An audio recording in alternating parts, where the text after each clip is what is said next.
So I am very, very pleased that I am meeting with you today. Just for the record, I just by happenstance that you replied to my email and had the chance that we could connect today. And as I mentioned, my students learn asynchronously. So I thought that this was probably the best way to share your thoughts, not only with the students, but also with my colleagues that are also teaching. So a little bit of background about what I do and sort of my role, if that helps. So my primary job is working as an accessibility consultant at Harvard. I work as technically, and where Harvard is structured a little bit differently in that I don't work directly with students. I actually work as a consultant to the university at large regarding all things disability. So it could have to do with public access, it might have to do, but very often, because my experience falls very much strongly in effective communication. I used to work at the Helen Keller National Center in New York prior to coming to Harvard. So I have a lot of experience with like deaf and deafblind. And then an interpreter that I worked with at Harvard is also the head of the Deaf Studies department at Carolina University, and that's how we connected. And she invited me to teach. And so it's been really terrific. I love working with my students. And I'm not just saying that because they're listening to this. So the classes that I'm teaching so far include a deaf capstone class, as well as a more advanced ASL class. So the students in our program, it is kind of a forked approach. So some truly are training to be interpreters after they graduate. Some are going to be more in a paraprofessional. So if interpreting is not the best match for them, but they still have competency in ASL, they may go on to in some kind of supporting role in that vein. But most of the students are thinking that they're going to be becoming interpreters. So at the point when I'm getting them, they already have a pretty good foundation in ASL. They're pretty competent signers. And now it's time for them to start thinking a little bit deeper about ASL as a language, the linguistics of it, effectively voicing, doing those upper level skills that an interpreter needs to really truly be a professional interpreter. So that's where I thought that the conversation with you could really help give them some additional context, because of course they're reading your book, and I would love to know a couple of different things. But before we dive into the research in the book, I would just like to know a little bit more about you and your career and your expertise in ASL. Okay, well, I'm Marty Taylor, and I've been interpreting for many decades. I learned sign language when I was in high school, and was one of the first students of interpreting at Seattle Community College when the federal government decided that they would support deaf college students in the classroom. And so deaf students were getting funded for that, but the federal government in the United States forgot that they needed interpreters. So Seattle Community College was one of the first 5 programs in the United States. So I started a long time ago. And I've been an interpreter ever since, still work as an interpreter, but along the way also started teaching ASL, teaching interpreting, and set up an interpreting program up here in Canada, in Edmonton, Alberta. So I'm still here. And I was chair of that program for 5 years. And the way they think of schooling up here is 9 to 5 every day.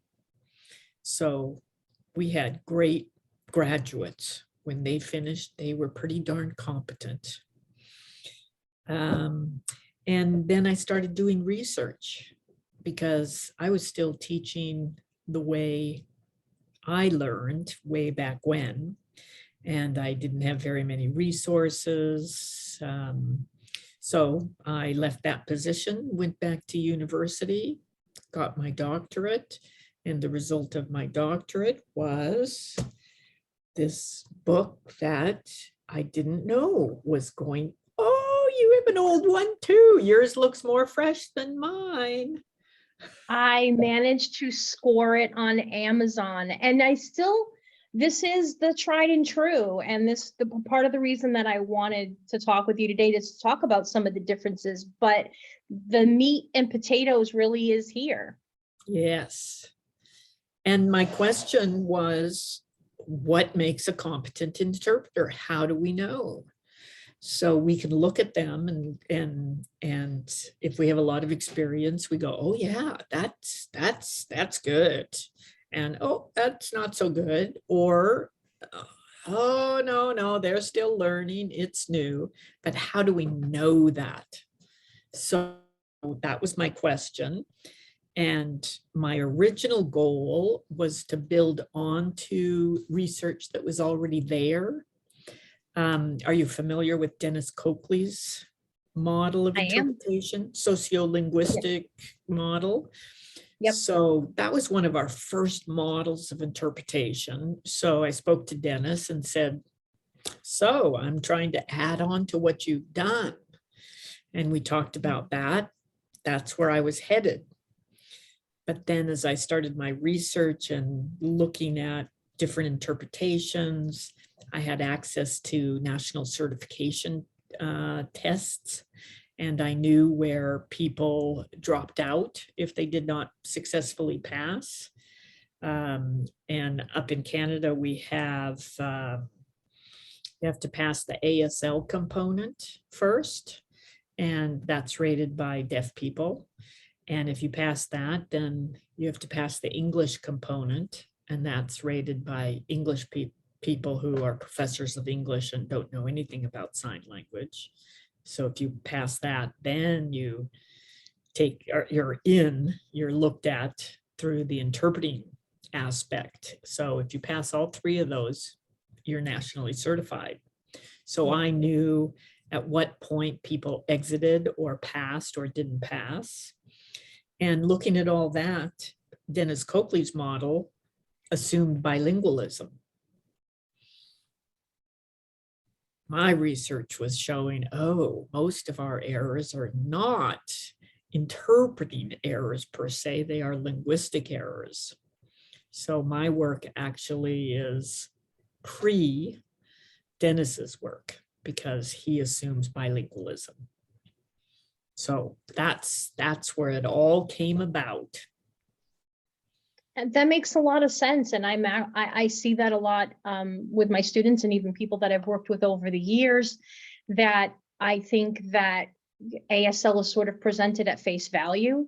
And if you don't really get into the nitty gritty of what makes ASL, and also I think that there's this odd, and I'm going off on a tangent only because, so my background originally, my undergrad is in speech language pathology and audiology. So I slice and dice language a little bit differently. I'm thinking about it cognitively, and you're not comparing apples to apples. You know, they are in fact, two separate languages.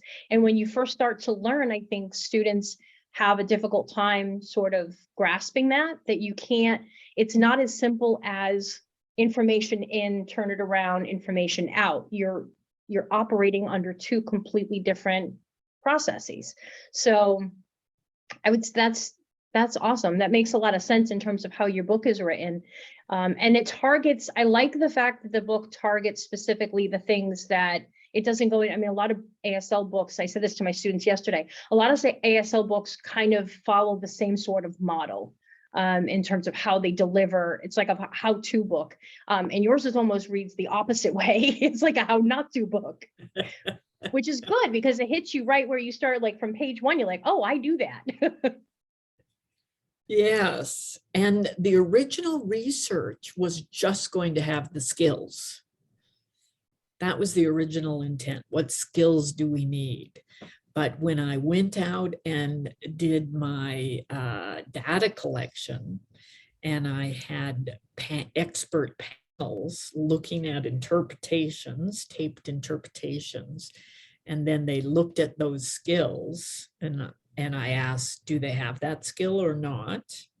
They couldn't even agree on simple things like finger spelling. Was this clear? Some would say yes, some would say no. So just having the skills wasn't sufficient. I couldn't get any reliability. So that's where the possible errors came up. And with That the makes possible sense. errors defining the skills, then I had high validity and reliability. Finger spelling, everybody agreed when you look at clarity and how it's divided into different, they're called errors, but you can change them around to the skills. Like if you don't do any of those, then you have the major skill. It's successful, it's effective. And if there's just one kind of error out of those 4 skills, for example, you have 3/4 of the skill. Way to go. You just need to fix up one part. And then the major lean and major rich features was a big component of what occurs in only parts of the interpretation. Lean knowledge, lean skills, and what occurs throughout the interpretation, knowledge rich skills like composure and using space, that goes throughout the interpretations versus numbers, which comes up some of the time. Right. And I found that to be a very useful way of categorizing the skills and the importance of, let's not just look at the knowledge lean skills. Let's look at a combination, maybe a couple of lean skills, and then look at the rich skills so that people don't get so fine-tuned of, oh, that vocabulary wasn't quite right. Right. That's not as useful as you change the position of where that tree was. That's going to be a problem on the insurance claim. So what led you to your current research? And is it a huge variant, or is it sort of like new and updated, or were there major observations that you had along the way that led to this? So this is the first. Got that one too? And then this one's the revised. You can see the difference there. The revised is, yes, more current research. I changed classifiers from knowledge lean to knowledge rich. That was a huge difference. And more information, more definitions to explain and give examples of what's appropriate and what's not, what's effective, what's not. So that's what I'm trying to do now with this book, ASL to English. This one, the first book came out of my doctoral dissertation. That was that result. And then I had a postdoc. And so this is the result of that. And of course, they should be in the same book. But because it takes me so long to do one book, I haven't got to that stage yet. And when I ask people about it, so far, they're saying they would like to keep the books separate. I actually can understand. Yeah, I can sort of see why. And it's interesting because I'm actually teaching the classes separately. So the first, we actually just wrapped up doing this class, and I have the same students for now this class. And it is, I think it's good that they're separate because they are truly 2 completely different skill sets. And the students are finding that out because, you get a lot of expressive time I mean, unless you're a student that's like a coda or something like that, that they grew up getting a lot of, receptive sign experience, but a lot do not. So they have a lot of signing skill and are pretty competent interpreters. But when it comes to voicing, and especially receptive finger spelling and, lexical finger spelling and all of those kinds of skills are always the last for the students to really get. And I think that's where they're starting to see the difference between the two. So I don't know if you have any thoughts on that for people who are kind of in that area where they're really competent signers, and what can they do to like take it to the next step to be rock star interpreters? Yes. Look at a lot of native signers so that we see that modeling of what it should look like, what it can look like, and to start intralingual. So you watch a deaf person signing and then you try to sign it yourself, and then you compare the two on a recording. Like, how close was I to that deaf signer? And people say, oh, that's copying. If I look just like the deaf signer, and I say, great. It's like copying penmanship. We want to look good. We want to be able to read it. We want to be able to do it. So in the second edition of the Blue Book, I would suggest the same thing, that choose a couple of skills that you're working on from the knowledge lean sections.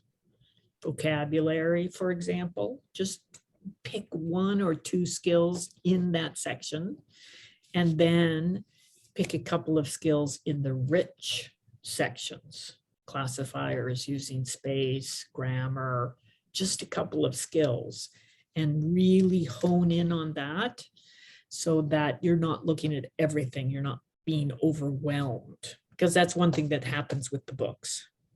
People can be overwhelmed. Oh my gosh, I'm never going to do all these. I'm not never, But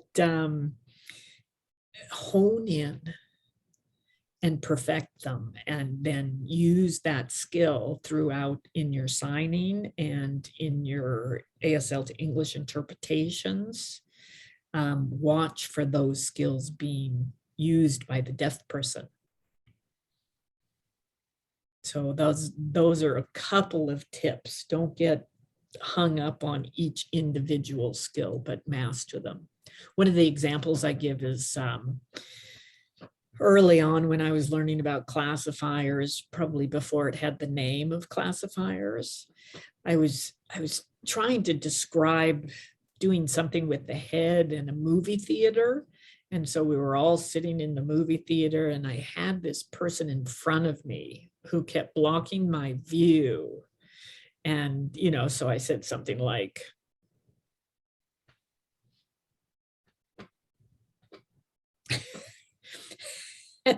and my teacher said, okay, so you have a person sitting in front of you and you're looking from side to side. What's the problem here?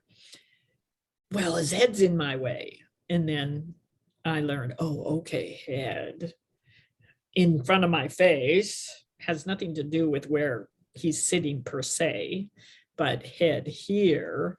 And then, Right. Okay, I can use that head. And then I can say, if they were head to head, then I had a bigger problem. I could go, but then to be able to modulate these heads and work with them in different ways. So looking around a corner and, popping your head out, but looking, and, he broke his neck. Same classifier. What are you going to do with it? What would your and as you were talking, it was making me think of something else. So a lot of students, I feel like, are really stuck in kind of the literal translation mode, where they're very competent signers, they can certainly communicate, but when they're hearing something in English, the automatic inclination is to sign what you're hearing, not sign to the concept of what is being expressed. So what area do you think would be the most effective for students to kind of break through that and be truly communicating an accurate ASL? Mhm.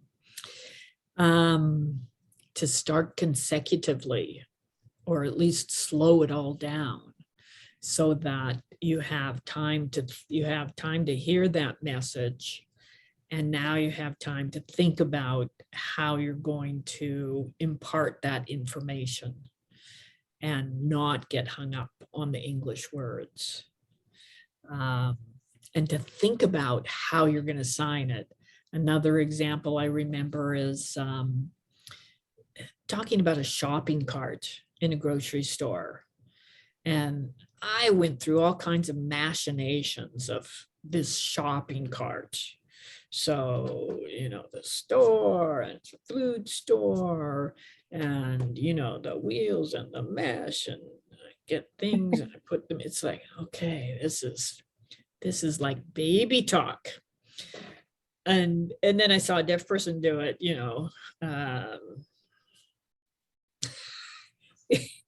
it's like, oh, this is an action. Oh, you're holding something. What else is this going to be? And because she already said food, you know what it is. So if I was going from English to ASL and I'm listening to, I went grocery shopping, I was filling up my grocery cart with all kinds of beer and pop. So there's no need to describe the shopping cart, but just using it like this. And sometimes if we're listening to it, we get stuck into it. And we even do things like buy beer, pop, but it never gets into the shopping cart.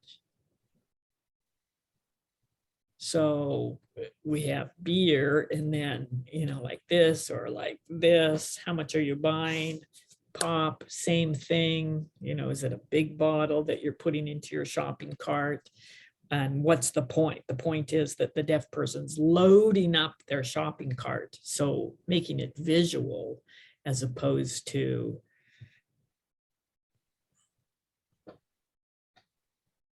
blocked information that's not visual, that's very vocabulary oriented. So to show what the person is doing rather than tell what the person, talk about what the person is doing, show it. That's always the biggest thing.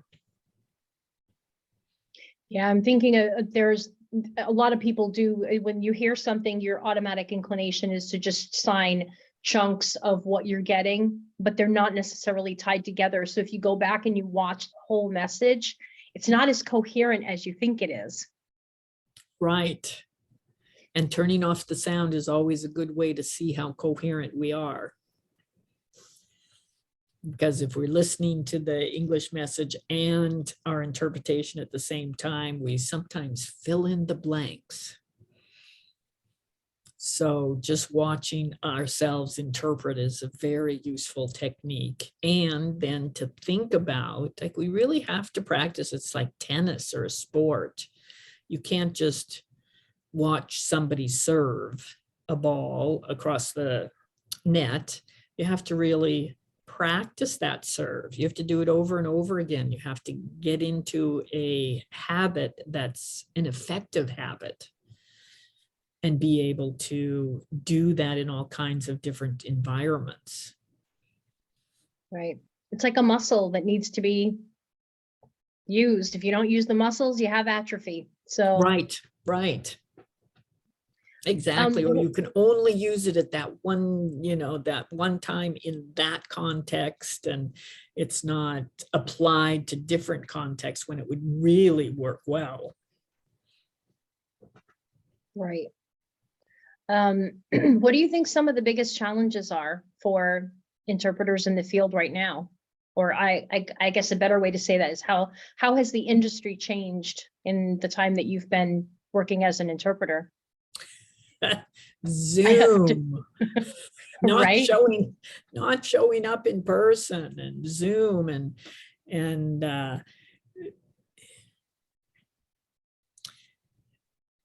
there's no chance to talk, it seems, about, when we go in person to work, we have chances to chat beforehand, chat after, chat during a break maybe, so we get some sense of who this person is. So the speed with which we now work is we get online and we start interpreting. I work for the federal government here on contract basis for different jobs. And they have a nice policy, which is everybody's to get on 15 minutes early. Make sure the technology works. They pay us for that extra 15 minutes, which is also nice. Usually you do that on your own time when you go in person. And then I do have a chance to talk to the deaf people involved and make sure I look good, they look good. So it does provide some opportunity, but other jobs I'm on, we don't have that luxury. So that's just a huge change, this one dimensionality, and the quality has improved greatly. So that's helpful. And we'll get back to in-person, but I think we'll still do a lot more via Zoom or other platforms. That's going to continue. That'll be a major change that just stays with us. And in some ways that's good. Provides more access to deaf people who live in rural areas, maybe more experienced interpreters who don't live in that exact small community. They can get through VRS or VI, I guess it is, video interpreting. And over the years, I don't interpret for live phone calls anymore. We have VRS. I used to interpret on the phone all the time. So that's totally gone. And people are much more used to interpreters. So hearing people aren't quite as shocked as they used to be. Like, who are you? Are you the daughter? I still get that, but it's not as common as it used to be when I was always asked that. So people know that we're professionals, that we aren't a family member typically. So many things have changed over the years. A lot more travel, deaf people going to Israel need an interpreter. So you travel to Israel with them and do a conference or two, interpret on cruise ships, interpret for people who are studying to be lawyers and doctors and engineers. That didn't used to happen. So the world is your oyster. Make it what you'd like. You can interpret for, we have right now the International Deaf Curling Competition for the deaf. And that's happening here in Alberta. So many of our interpreters are at the curling rinks, interpreting for the international deaf curling teams. So I always think, what do you like? What do you want to do? Where are you going to go? There's so many opportunities. Those are a lot of great points. I mean, I think everyone always thinks about the two major ones where obviously if I'm going to be an interpreter, then you're interpreting in a medical setting or a legal setting or an employment setting. But we get requests at Harvard, obviously across the board, because obviously our deaf students and deaf faculty, they don't just exist in a vacuum in that one thing, but they have other lives and other communication needs too. So you really can match your skills and abilities with pretty much whatever area you want to work in. I know a lot of our students are also interested in deaf ministry, which is still kind of evolving. And I know, but you mentioned Zoom, and I think one of the challenges has also been, there's been a lot of great things about it, but there's also a lot of challenges just in, and I'm sure you can probably comment more, but like, just how do you interpret differently on Zoom? I mean, I know a lot of, for example, just obviously commenting on the physical space that changes, and you can't, managing dialogue, I think has got to be very challenging, because you can't easily identify who is speaking, and the dialogue just looks different. How do you manage that in a Zoom instance when you have a lot of people?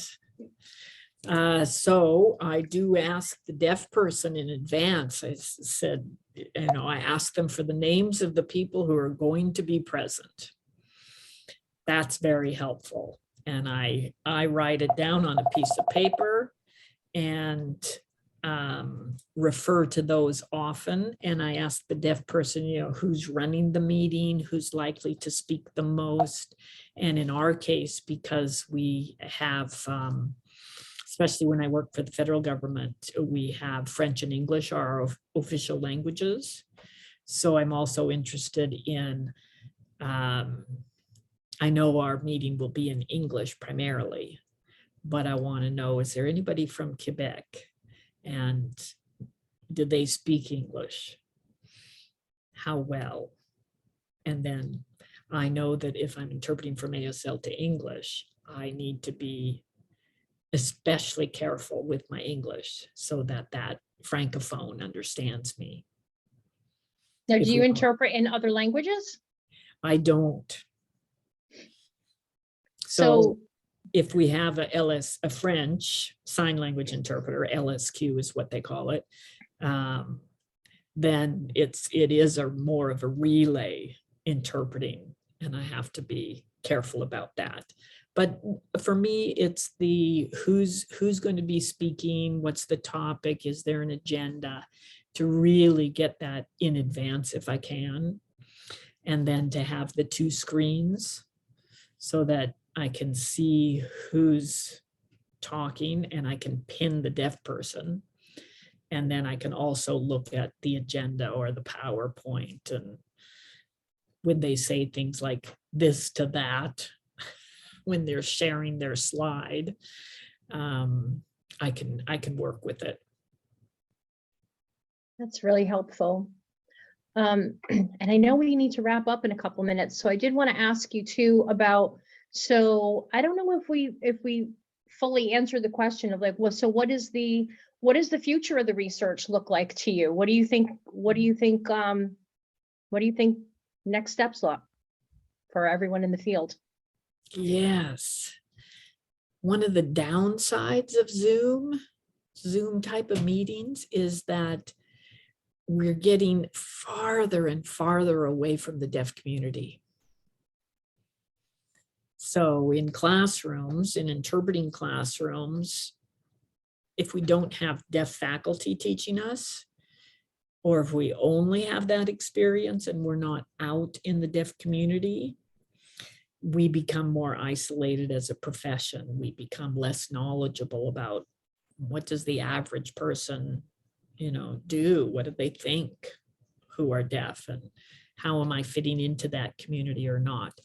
Whereas in Zoom, I'm interpreting for people in Newfoundland and Nova Scotia, New Brunswick, and it's a whole different color, different environment over there, and I'm just trying to do my best. And I don't know what this is. And Thanksgiving. Okay, thank you. Guess we're chopping up a turkey head or something. So Zoom allows us to broaden our skills. This would be the same for VRS, but at the same time, how do we fit in the deaf community? What do we know about the deaf community?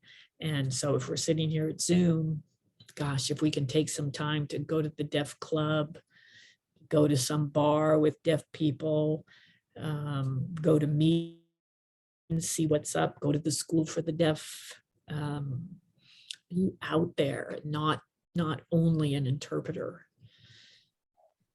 So Yeah. that's one of the things that I think is vital in our profession, and not keep taking interpreters farther and farther away so that we have no connection to deaf people, and yet deaf people are who we are interpreting for. Yeah, absolutely. And lastly, I know you mentioned that you are currently working on research. I'm eagerly anticipating your new book. When do you expect that you're going to be wrapping up? The second edition. Well, it seems as though my particular work goes on the back burner while I, do contract work, and I interpret, teach, and right now I'm doing some research for our Sign Language Institute of Canada, which is about sign language instructors and accreditation and certification of sign language instructors. So I'm doing research for that. And that's taking some of my time away from my book. But I am on the second edition, and I'm probably a good halfway through. And again, finding many more opportunities to talk about skills and add things that weren't in the first edition. So it should be, I'd say, comparable to the second edition of the Blue Book, English to ASL. And it won't be out anytime too soon. Sorry to say. That's okay. Priorities. You have to back burner some things that, you don't necessarily want to back burner, but you can't. There's only so many hours in the day, right? I know. I just need to get it done. Yeah. But with everything, if there's anything that COVID has taught us over the past couple of years, it's that, we just sometimes you have to fly by the seat of your pants and go with the flow, because that's, you might have a very well planned out day, and then the day has something totally planned out for you, and you just have to wing it. Or you're working with a client that has a different agenda. Right. Very But true. And we need to be gentle with ourselves. Absolutely. I think that sometimes that's, I think and of course, students too, I'm working a lot with juniors and seniors, so they're getting ready to exit. So they're, these kinds of issues that we've been talking about today are really at the forefront of their mind, because, it's not just it's not an ideation anymore. Now it's like, oh, I'm almost ready to graduate, and I need to think about how this is actually going to take hold. And I'm going to leave with one last question, which is, so I really try to emphasize to my students that, look, this is a lifelong journey of learning. You don't graduate as like a totally seasoned, completely, you don't know everything, and there's always more to learn, and your clients and the people that you work with will continue to teach you over the years. But that you're just kind of ready for general interpreting and go from there. But so for students that have already graduated and are competent, ready to move on, but maybe they want to specialize in a particular area, what suggestions do you have for interpreters that want to continue to learn, or want to continue to get to a level where they could, interpret at Harvard commencement, or interpret in a courtroom, or things that really require that specialized kind of knowledge and language? Great question. That's when we need to be out in the deaf community, and we need to be out in the interpreting community. Networking, finding mentors who will take you to court, who will let you sit there, who will talk with you afterwards to answer your questions. If you're interested in educational interpreting, K through 12, be a member of NAIE, the National Association of Interpreters in Education. They're a fabulous, specialized organization focusing on those kids and those interpreters, and they do a fabulous job. They have great PD. Be a member of your local and national association, RID. And what's your local association of RID? Is it? Massachusetts? Well, for me, well, the students are from all over. So Oh, right, it's right. yeah, it's gonna depend on where they are. But then there's also other, deaf-centric kind of organizations and depending on, so yeah, a lot of them are pretty well in tune with that, but I think that having some professional memberships is definitely a great place to start too. Yes, yes. And to volunteer, the National Association of the Deaf is having a major conference in Florida in June. If Oh, you right. can attend it, if you can volunteer at it, all of those things would be useful and interesting. And then one final note is think about the areas that you really like. What are you interested in?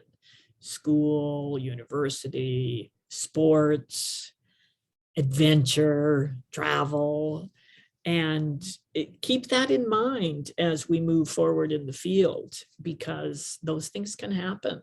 I know of an interpreter who's interpreting for a deaf player who plays hockey and a deaf player who plays soccer.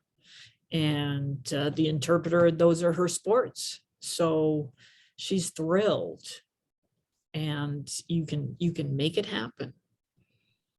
You could be interpreting up here with our curling, the International Deaf Curling Association, if you know what curling is. I do. There you go. I have a Yeah. number of Canadian friends, and they keep me apprised, as well as European friends who continue to tell me that what I think of as soccer is not soccer. Oh, right. Yes, that's right. But we let that go. Right. But anyway, but I really thank you so much for taking your time out of your day and talking to me about this. I can't wait to share this with my students as well as my colleagues.